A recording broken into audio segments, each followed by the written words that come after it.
Shalom Bapak Ibu dan saudara-saudaraku sekalian dimanapun berada pada saat ini.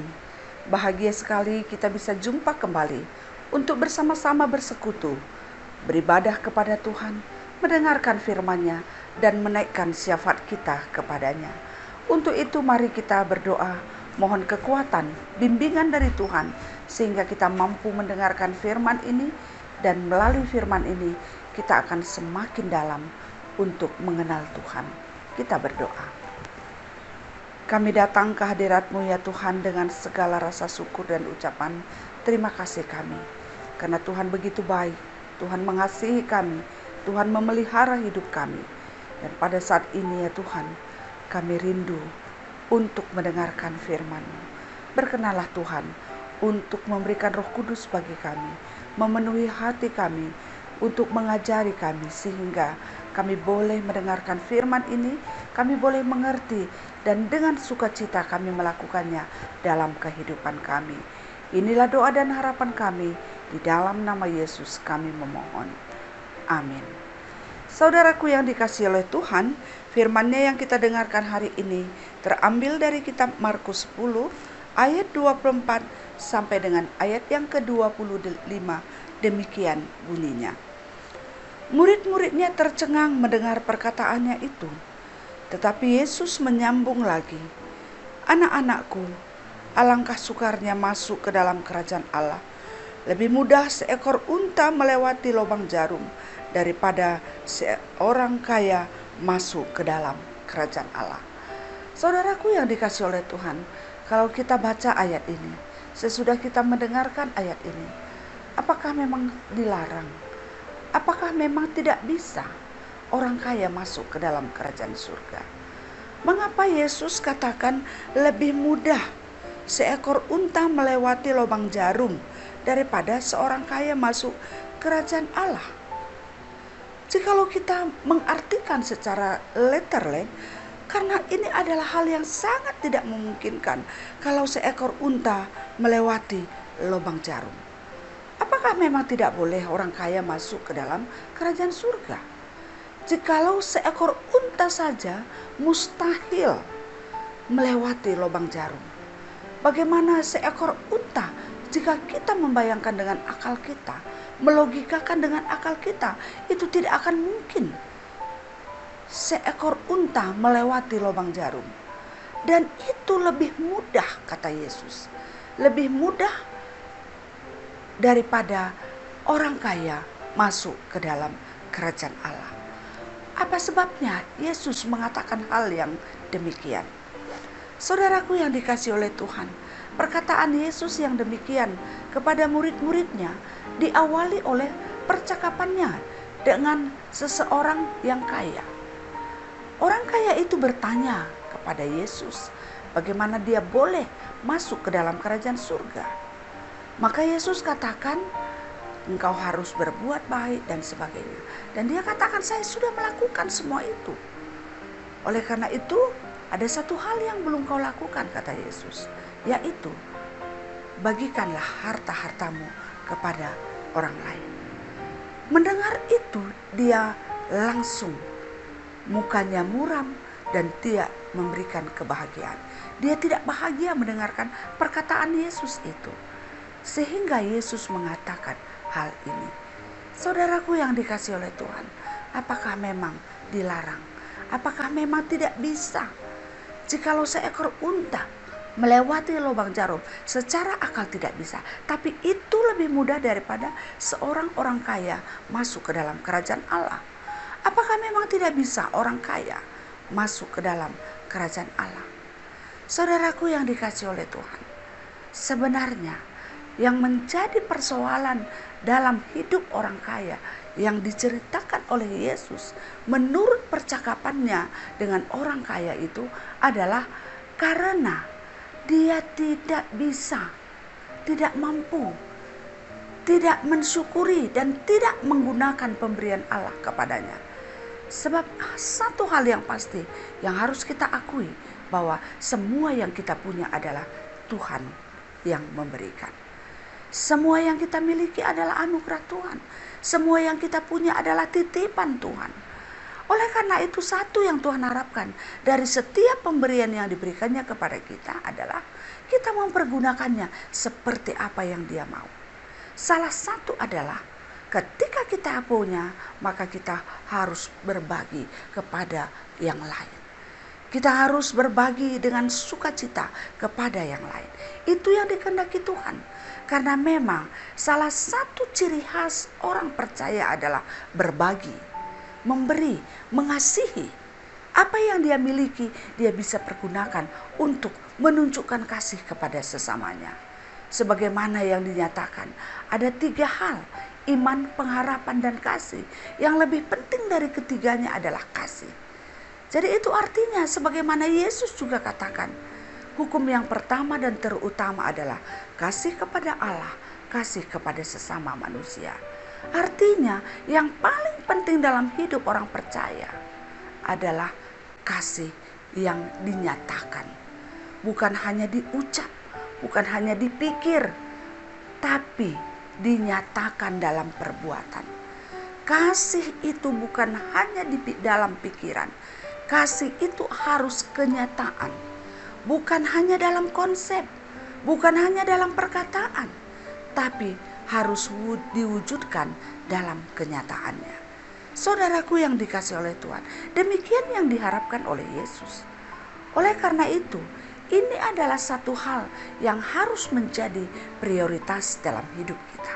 Karena memang setiap orang percaya tujuannya adalah kerajaan Allah, masuk ke dalam kerajaan Allah, beserta dengan Allah di dalam kerajaannya pada suatu hari kelak yang ditentukan olehnya.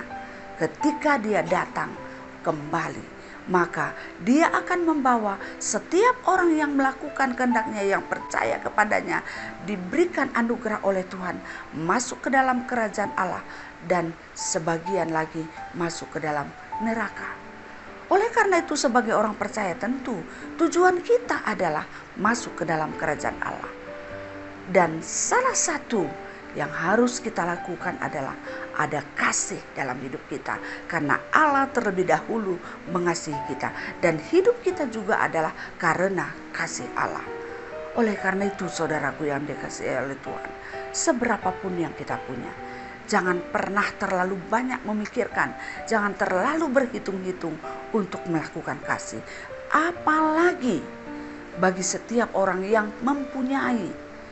Kapanpun seseorang tidak akan pernah merasa cukup kalau tidak diingat atau kalau tidak kita pegang firman Tuhan. Seberapa banyak pun yang kita punya tidak akan pernah cukup kalau kita tidak dekat dengan Tuhan.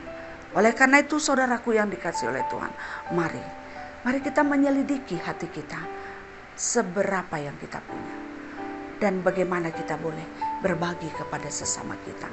Karena percayalah, setiap orang yang mau berbagi tidak akan pernah menjadi kelaparan, tapi semakin berlimpah berkat Tuhan yang Dia berikan. Karena ketika kita mau memberi apa yang kita punya kepada yang lain, kepada yang membutuhkan, maka Tuhan akan memberikan lebih, karena Tuhan tahu kita mempergunakan pemberiannya seturut kehendaknya. Tuhanlah yang memberkati kita, yang memampukan kita untuk dengan sukacita berbagi kepada sesama kita, sebagaimana Yesus juga sudah berbagi kasih kepada kita, berbagi kehidupan dan berbagi keselamatan. Amin. Kita berdoa. Terima kasih ya Tuhan untuk firman yang sudah kami dengarkan. Kami bersyukur karena Tuhan masih membimbing kami, mengajari kami untuk memaknai, untuk mengartikan apa yang kami punya. Sehingga pada saat ini kami mohon kepadamu, tolong kami ya Tuhan untuk boleh mensyukuri apa yang kami punya. Kami boleh dengan jujur menilai seberapa besar kasih Tuhan. Dengan jujur kami mengakui bahwa hidup kami adalah 100% karena anugerah, kasih dan pemberian Tuhan. Untuk itu sekalipun seberapa banyak yang kami rasakan, tapi boleh kami berbagi kepada yang lain, berbagi kepada yang membutuhkan. Karena kami tahu itu adalah kehendak Tuhan, itu adalah keinginan Tuhan, itu adalah kehendak Tuhan dalam hidup kami. Mampukan kami ya Tuhan untuk melakukan firman ini. Dan ajar kami untuk boleh merasakan cukup atas pemberian Tuhan. Sehingga dengan rasa cukup kami bisa berbagi kepada sesama kami. Terima kasih ya Tuhan. Kami berdoa kepada setiap orang yang pada saat ini mengalami kekurangan dalam hidupnya. Kurang makan, kurang pakaian, tidak punya rumah. Ajar kami ya Tuhan, supaya setiap kami yang ikut dalam persekutuan hari ini boleh berbagi, boleh melihat apa yang kami punya, dan sesuai dengan hikmat yang Tuhan berikan kepada kami boleh membagikannya kepada sesama kami. Terima kasih ya Tuhan. Ajar kami untuk boleh berbagi. Ajar kami untuk boleh merasakan bagaimana rindunya orang-orang yang kekurangan untuk memenuhi kebutuhannya. Dan pada saat itu kami hadir untuk berbagi kepada sesama kami. Terima kasih ya Tuhan. Dan pada saat ini juga kami berdoa kepadamu. Tuhan memberkati setiap orang-orang yang sekarang pekerjaannya pemulung atau anak jalanan atau pengamen atau apa saja yang dia lakukan untuk mendapatkan makan, untuk memenuhi kebutuhannya setiap hari di jalanan. Tuhan memberkati mereka. Dan juga kami pada saat ini ya Tuhan berdoa, berkatilah hidup kami, pakai hidup kami untuk melakukan kehendak-Mu dalam kehidupan kami setiap hari. Kami berdoa buat setiap orang yang pada saat ini mengalami banyak penyakit dalam hidupnya. Ya Tuhan, terkhusus pandemi COVID-19 yang begitu luar biasa maraknya pada saat ini. Ya Tuhan, kami mohon kepadamu, tidak ada yang mustahil di dalam Tuhan. Apapun bisa terjadi. Oleh karena itu kami juga percaya bahwa pandemi COVID-19 juga atas seizin Tuhan. Ajar kami Tuhan untuk memaknai, untuk mengartikan apa arti semua ini. Sehingga di dalam iman kami merasakan, kami mengetahui rencana Tuhan. Dan kami akan melakukan, memakaikan hidup kami seturut kehendak Tuhan. Tolong Tuhan berkati setiap orang-orang yang sudah terpapar, baik di rumah sakit maupun isolasi di rumah. Tuhan mencukupkan kebutuhan mereka. Tuhan bersama-sama dengan mereka melawan virus ini dalam dirinya. Sehingga setiap orang yang terpapar pada saat ini boleh mendapatkan kesehatan yang datangnya dari Tuhan. Berkati kami semua juga ya Tuhan. Yang sekarang masih dalam kondisi sehat, Tuhan bungkus kami, Tuhan lindungi kami, Tuhan kuasai tubuh kami. Sehingga kami boleh melawan bersama dengan Tuhan. Kami boleh melawan virus-virus yang ada di sekitar kami, terlebih-lebih virus corona. Terima kasih ya Tuhan, berkati pemerintah kami di dalam programnya pada saat ini untuk menanggulangi persoalan COVID-19. Berikan kekuatan dan jauhkan hati yang jahat, hati yang ingin merusak program ini, sehingga program yang sudah direncanakan pemerintah boleh berjalan dengan baik. Terima kasih ya Tuhan, berkati anak-anak kami dalam menggunakan masa liburnya pada saat ini, sehingga boleh mereka menggunakannya dan pada saatnya mereka akan mempunyai kekuatan baru untuk meneruskan studinya. Dan semua anak-anak kami yang pada saat ini berjuang untuk menggapai masa depannya, bersertalah dengan mereka. Mampukan mereka, semangati mereka Tuhan, untuk boleh menggapai cita-citanya yang seturut dengan kehendak Tuhan. Terima kasih ya Tuhan, kami berdoa untuk orang-orang yang pada saat ini menantikan teman hidupnya. Tuhan berkenanlah untuk mempertemukan dia dengan teman yang cocok. Dan setiap orang yang juga menantikan pekerjaan, mencari pekerjaan, dimanapun mereka berada Tuhan, Tuhan menunjukkan jalan kepadanya. Terima kasih ya Tuhan. Kami juga berdoa untuk setiap orang tua kami yang sudah lanjut usia. Bersamaan dengan lanjutnya usianya, sudah mengalami banyak kekurangan. Kurang sehat, kurang pendengaran, kurang semangat. Banyak hal-hal yang terjadi dalam dirinya. Oleh karena itu, berkati mereka ya Tuhan. Sekalipun banyak hal yang kurang dalam dirinya, tapi semangatnya tidak akan pernah kurang untuk menjalani kehidupannya. Berkati mereka semua. Terima kasih ya Tuhan, kami merasakan kasih-Mu selalu ada dalam hidup kami. Dan ajar kami untuk selalu bersukacita, bersyukur kepada Tuhan. Inilah doa dan harapan kami. Kami sampaikan di dalam nama Yesus, Tuhan dan Juru Selamat kami. Amin. Saudaraku yang dikasihi oleh Tuhan, demikianlah firman yang sudah kita dengarkan, doa yang sudah kita sampaikan kepada Tuhan.